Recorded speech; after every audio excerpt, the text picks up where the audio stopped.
Yeah, very well, very warm welcome from my side.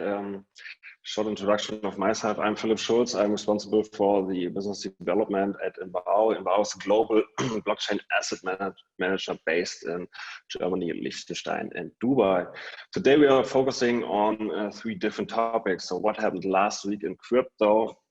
Then we are digging a little bit deeper into the Bitcoin trading volume of May 2020.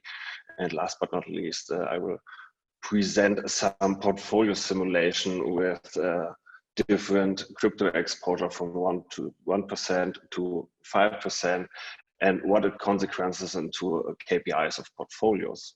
So last week in crypto, so Gemini, one of the biggest crypto exchange in the US, integrates with the Samsung blockchain wallet in North America. So they announced a partnership with Samsung to allow Samsung blockchain wallet users in the US and Canada to trade cryptocurrencies. So this allows over 4 million Samsung users instantly in the US and Canada to trade cryptocurrencies. So Samsung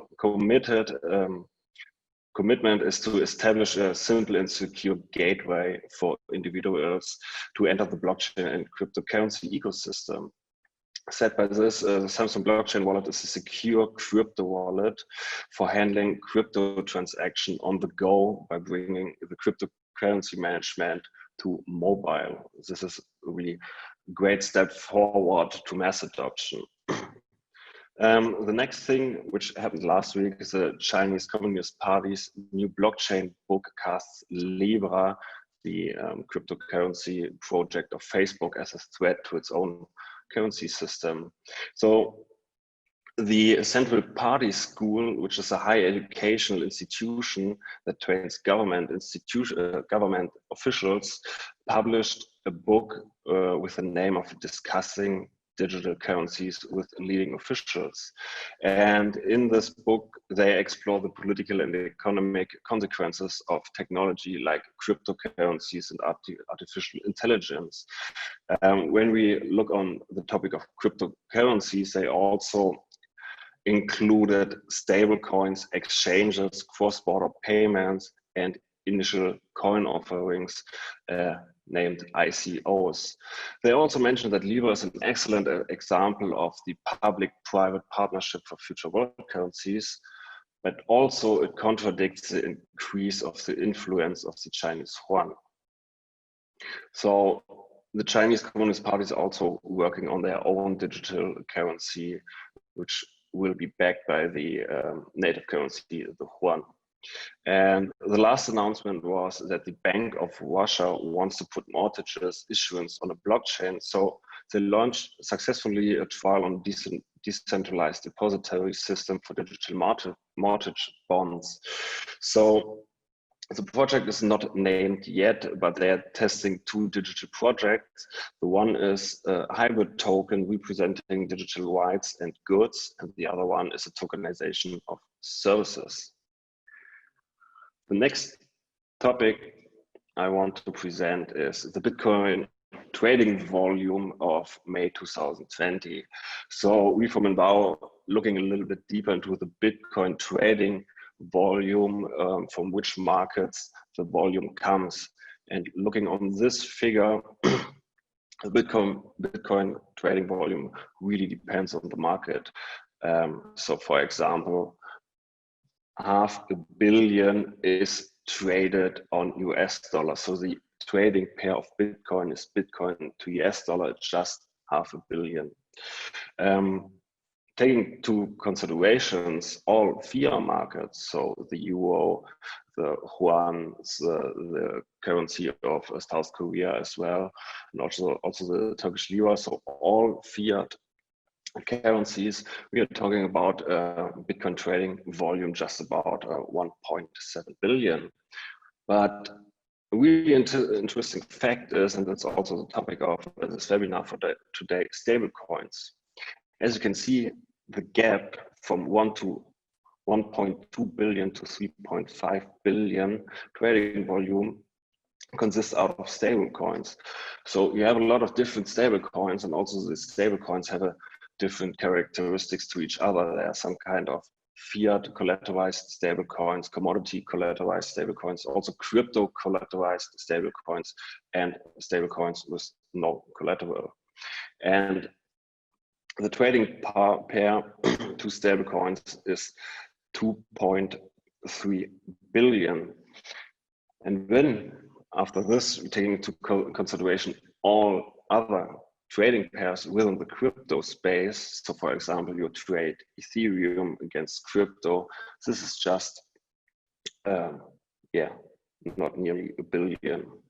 But also looking on the Bitcoin trading volume, you see right here that the total trading volume of May was 18 billion, with the majority on derivatives markets like option and futures, which is really interesting. You have different exchanges for example, Bitcoin futures as the CME exchange or the crypto exchange backed with the backed by the Nasdaq. And in the derivatives markets, you can see that you have a huge increase of the trading volume, which was caused by institutionals, because institutionals, they don't want to jump into the custody of owning and storing and handling their own Bitcoin. They are just trading futures, some kind of a paper trade. And also the fee structure is very different to crypto exchanges. For example, you pay for every single trade on the CME when you're trading futures, a fixed fee of $15. And this is independent of the volume you want to trade. So for example, you want to trade 1 million in Bitcoin futures, you're just paying $15. On the crypto exchanges, your fee is connected to a percentage of your trade. This percentage is always below 1%. So talking about stable coins, what are the most common stable coins in the market traded on Bitcoin? As you can see here, you have 6 different stable coins, and the most important, or not the most important, but regarding trading, the most important is Tether with a trading volume of over 2 billion, followed with the Binance stablecoin, which is backed by USD of 0.065 billion. But the ecosystem of stablecoin consists of various different stablecoins, but I don't want to go into this topic because our panelists afterwards will talk about stablecoins. So this is also really interesting graph. When you're taking the growth rate of the Bitcoin trading value from now on and just project it into the future, taking into consideration that the US equity market will be stabilized over the next years, which is meant by a growth rate of 0, the Bitcoin spot volume will hit nearly in 2024 or 2025 the same volume as the US equity market. But you have to take into consideration that this graphic shows that the US equity market volume isn't growing in the next years, which won't be the case for sure, but it shows a good correlation between the US equity market and the Bitcoin trading volume. So my last topic will be portfolio simulation with crypto exposure. As you can see here, we analyzed or simulated 2 different portfolios. One is the BlackRock Multiple Asset Income Fund, and one is the Vanguard Managed Payout Fund. And we looked on different KPIs like total return, analyzed volatility, and the max drawdown.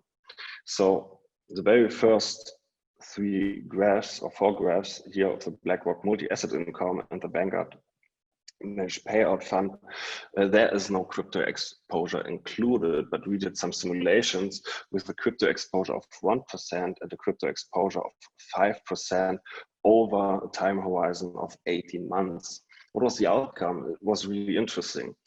A crypto exposure of 1% increased the total return and not really affected the max drawdown or the analyzed volatility of this fund in both cases, the Vanguard and the BlackRock multi-asset fund.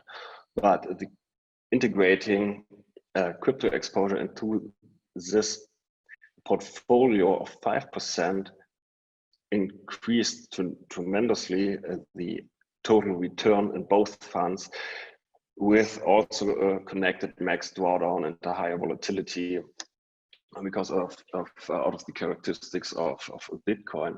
But as you can see, the risk wasn't increased so high, but the chance for return was increased very high. So the Sharpe ratio of Bitcoin really had an impact of the overall performance of this fund. And as it was mentioned before, we are offering a free appointment to analyze your portfolio, also simulate your portfolio with crypto exposure, just restricted limited offer to Bloomberg and Smart Investor Forum members. That's for it. Thank you very much. And yeah.